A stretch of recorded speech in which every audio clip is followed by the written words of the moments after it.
ये अनुपयोगी सरकार बनकर के आई है, अयोग्य सरकार है। नौकरियों का कम होना, बेरोजगारी, महंगी पढ़ाई, शिक्षा का निजीकरण, शिक्षा के क्षेत्र में बड़े पैमाने पर सरकार का हस्तक्षेप और आज के समय पर जो सम्मानजनक नौकरी रोजगार मिलना चाहिए वो भी सरकार सम्मानजनक नौकरी रोजगार नहीं दे पा रही है। और उसी का परिणाम है कि आज उत्तर प्रदेश को जो $1 ट्रिलियन इकोनॉमी का सपना दिखाया जा रहा था, न रोजगार है, न नौकरी, न इन्वेस्टमेंट है। जो इन्वेस्टमेंट की बात कही गई थी, इन्वेस्टमेंट में नहीं, अगर इन्वेस्टमेंट होता तो नौकरी रोजगार होते।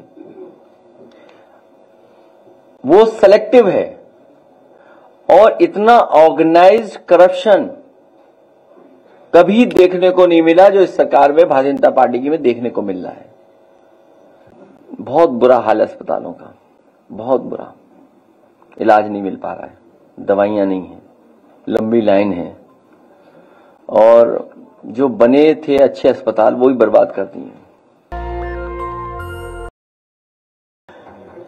न केवल संदेश पहुंचाने का काम करेंगे बल्कि जो सवाल इनके सामने खड़े हैं, नौकरियों का कम होना, बेरोजगारी, महंगी पढ़ाई, शिक्षा का निजीकरण, शिक्षा के क्षेत्र में बड़े पैमाने पर सरकार का हस्तक्षेप और आज के समय पर जो सम्मानजनक नौकरी रोजगार मिलना चाहिए वो भी सरकार सम्मानजनक नौकरी रोजगार नहीं दे पा रही है।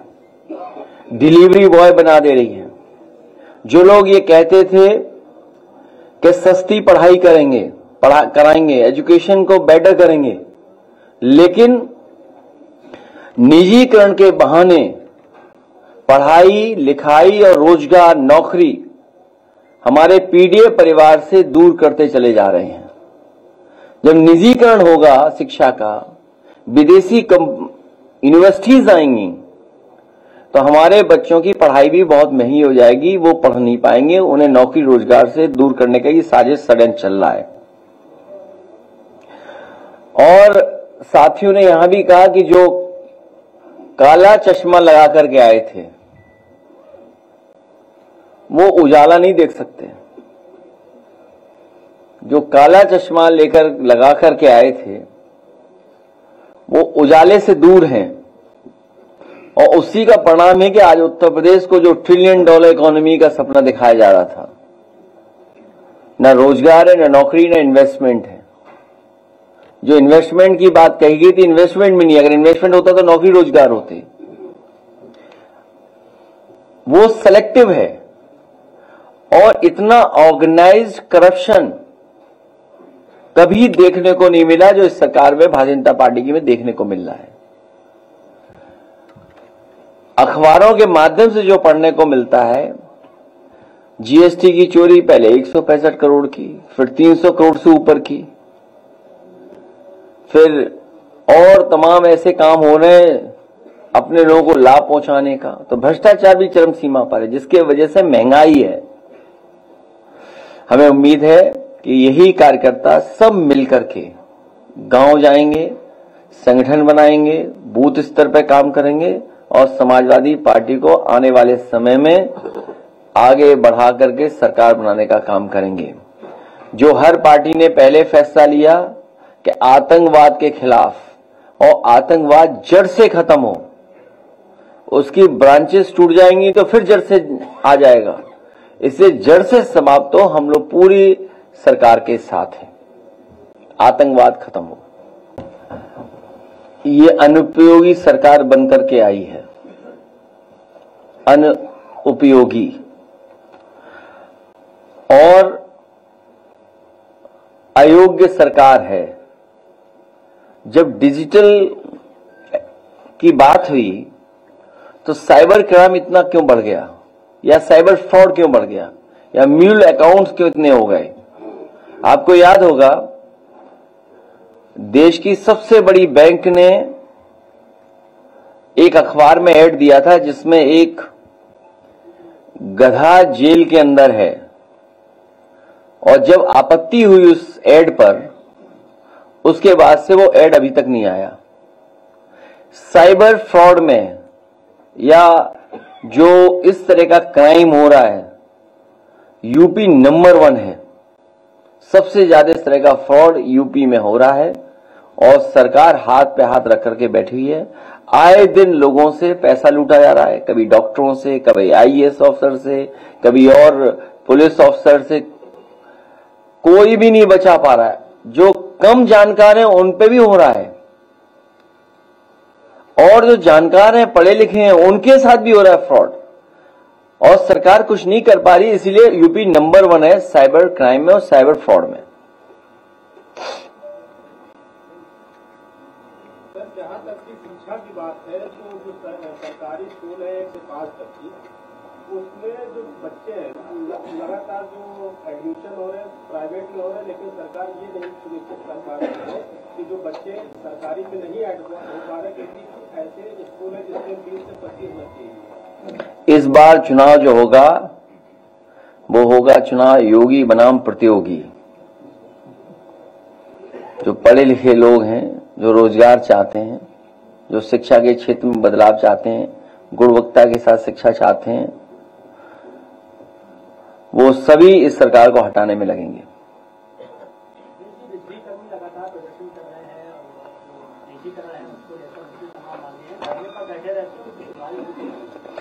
धिक्कार ऐसी सरकार पर जो सुनवाई न कर रही हो और निजीकरण में जा रहा हो। हमने इसीलिए कहा जब सब बेचा जा रहा है तो जब जेपीएनआईसी बेचें तो हम लोगों को भी जानकारी दे दें।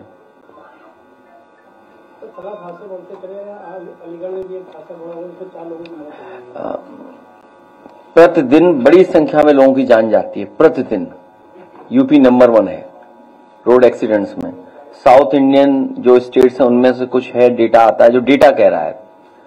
जो सुरक्षा को लेकर के और जो इंतजाम सरकार को करना चाहिए वो नहीं कर रही, जिसकी वजह से ये घटनाएं हो रही हैं। सरकार कई कारण बता सकती है, लेकिन सरकार की जिम्मेदारी बड़ी है कि इस तरह के रोड एक्सीडेंट्स ना हो जिससे जान लोगों की न जाए। अखिलेश जी, पूर्वांचल की सबसे बड़ी और सस्ती मार्केट है वाराणसी की दाल मंडी।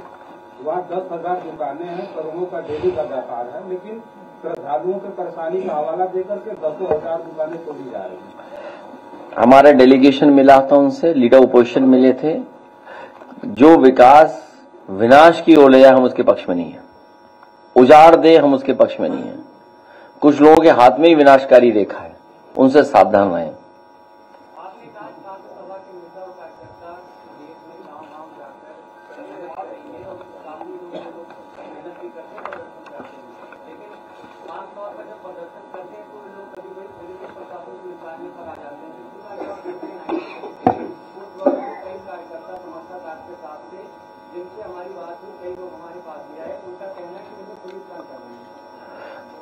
पुलिस उन्हें पक्का कार्यकर्ता बना रही है।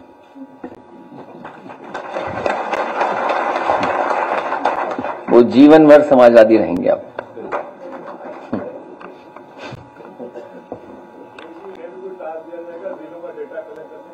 किसके लिए वो हम लोग बैठ के तय कर लेंगे।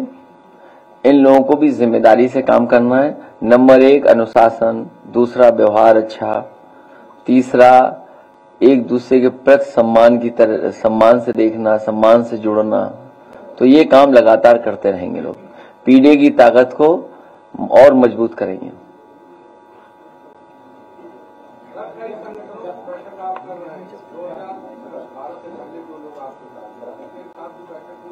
किसके साथ?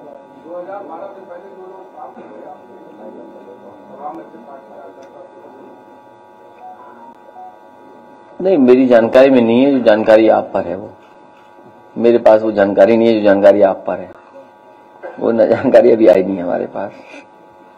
लेकिन सुनने में आ रहा है कि कुछ मंत्री लोग सरकार के खिलाफ बहुत बुरा भला कहेंगे चुनाव आने के पास। उसी को मैनेज करने में लगी हुई बीजेपी। पाकिस्तान और हिंदुस्तान के बीच जो बात चल रहा है, जैसे जो हमले किए गए हैं, उसमें बीजेपी ने एक पोस्टर लगाया है, पुराना एक तस्वीर है उसमें, वो ये कहा गया था कि मोदी को बता देना, दूसरी तरफ एक महिला को खड़ा किया गया था और एक पुलिस बोल रहा है वो तस्वीर को लेके मैंने मोदी को बता दिया। तो क्या कहेंगे आप, लगता है कि इस समय इस तरह की पोस्टर लगाया जाना चाहिए? बीजेपी ने पोस्ट किया है। नहीं, मेरी जानकारी में नहीं आया है, लेकिन इंडियन डेमोक्रेसी में और डेमोक्रेसी में जब ऑल पार्टी मीटिंग हो उसमें ये बातें हम लोग सुझाव के तौर पर रख देंगे कि इतनी बड़ी जो महत्वपूर्ण योजना बना रही है भारत सरकार, कोई भी पॉलिटिकल लाभ किसी दल को नहीं लेना चाहिए और किसी इवेंट को पॉलिटिकल इवेंट नहीं बनने देना चाहिए, क्योंकि आतंकवाद खत्म हो, हमारी सीमाएं सुरक्षित हों और हमारी फौज का मनोबल बढ़े। सबसे बहादुर फौज है हमारी और दुनिया में इतनी कठिन परिस्थितियों में बहुत कम देश की फौजें होंगी जो काम करती होंगी। कहां सियाचिन जहां -डिग्री का टेम्परेचर और कहां +50 -50 में काम करते हैं जो लोग। तो इन कठिन परिस्थितियों में फौज जो काम कर रही हो और इस समय जिस तरह की चीजें हो रही हैं, उस समय हम सब लोगों को फौज का साथ और जो सरकार फैसला ले रही है उसके साथ। कई सरकारी अस्पताल ऐसे हैं जहां पे पूरी दवाइयां लोगों को नहीं मिल रही है और लोग लंबी लंबी लाइन लग रहे हैं। बहुत बुरा हाल है अस्पतालों का, बहुत बुरा। इलाज नहीं मिल पा रहा है, दवाइयां नहीं है, लंबी लाइन है और जो बने थे अच्छे अस्पताल वो भी बर्बाद कर दिए, उनका भी इंफ्रास्ट्रक्चर खराब कर दिया है। और केवल सूचना एक जगह से नहीं आ रही है, पूरे प्रदेश भर के अस्पतालों में हालत ऐसी है, कहीं दवाई, इलाज और गरीब की कोई मदद नहीं हो पा रही है। याद होगा जब मैं पहली बार गया था इसमें, अभी हाल ही में कैंसर रिसर्च इंस्टीट्यूट में, जब मैं कैंसर रिसर्च इंस्टीट्यूट में गया तो सबसे पहले पेशेंट से जिससे मिलने का मुझे मौका मिला वो गोरखपुर के लोग थे। उस परिवार से जब बात हुई तो वो अपनी बेटी को लेकर के आए थे और इलाज के लिए वो यहां आए थे लखनऊ में कैंसर रिसर्च इंस्टीट्यूट में। जो इलाज उनका है वो यहां पर हो रहा था। अब आप इसी से कल्पना कर सकते हैं कि मुख्यमंत्री जी के क्षेत्र से लोगों को इलाज के लिए लखनऊ आना पड़ रहा है और जब हर दिन वह जनता दरबार लगता है, बहुत कम मुख्यमंत्री होंगे जिन्होंने अपने गृह जनपद पे दरबार लगवाए हों और जिसमें सबसे ज्यादा दरबार लगाए हों वो सबसे बड़ा वीआईपी जिला होगा। अगर वीआईपी के मानक हो तो हम तो यही मानक मानेंगे कि जिस जिले में सबसे ज्यादा किसी मुख्यमंत्री ने जनता दरबार लगवाया हो वो सबसे वीआईपी जिला है। और उस वीआईपी जिले में जहां पर मेडिकल कॉलेज हैं और अस्पताल हैं, एम्स है, वहां पर गरीब को इलाज नहीं मिल रहा। सोचिए आप, एम्स होने के बाद इलाज नहीं, फिर एम्स क्यों बनवाया?